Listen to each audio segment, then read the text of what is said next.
Let's turn now to discussions on the issues of Trinity, right? This is exploring the Shema section.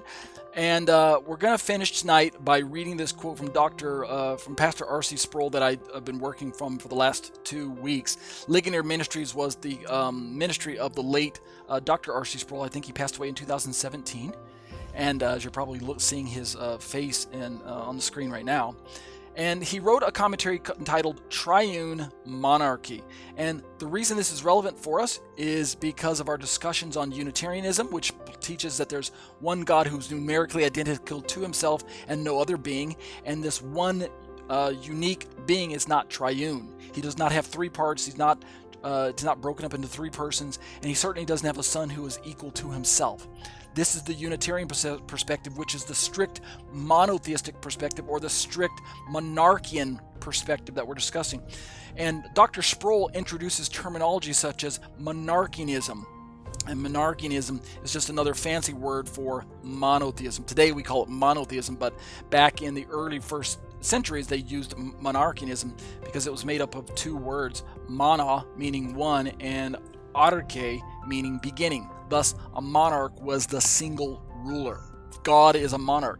And based on the Shema, the theology of the Shema, Hear, O Israel, the Lord our God, the Lord is one, the early first Christians in the Greek portions of the church, right, the early first Greek scholars, they had to wrestle with reconciling the theology of the Shema, that there's only one God, with the revelation that they had encountered that Messiah is also God with us. How can he be God with us and yet there not be 2 or more gods at the very least? So the early first Christians had to deal with 2 types of heresies. And the first of those heresies, we call these monarchian heresies, right, in our study here. The first was known as modalistic monarchianism, a fancy phrase that simply refers to an emphasis on the oneness of God to the exclusion of any threenesses going on. There's no 3 gods. This was kind of like a dispute of tritheism, if you want to call it that.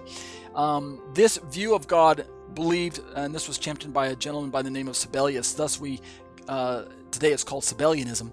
But this was a view, modalistic monarchianism was a kind of an extreme view that believed that there's only one God, and yet when it comes to bringing Jesus and the Holy Spirit into the picture, God must have been swapping out masks, right? Today we're talking about masks and wearing masks and things like that, right?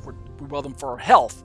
But perhaps in the early Greek philosophical mind, God swapped out theological masks. So he had a mask labeled Father, a mask labeled Son, and a mask labeled Holy Spirit.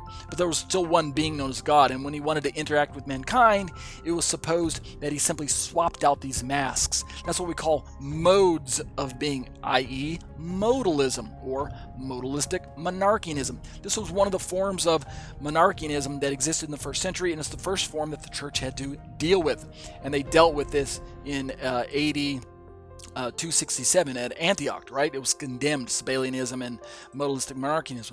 However, there quickly arose another type of threat in the early church known as dynamic monarchianism. They're both forms of monarchianism, right? They're both trying to center on this idea that there's one God. That's what we mean by monarchianism. You can just swap out the word monotheism when you hear the word monarchianism. That'll help you understand. Dynamic monotheism or modalistic monotheism, something like that.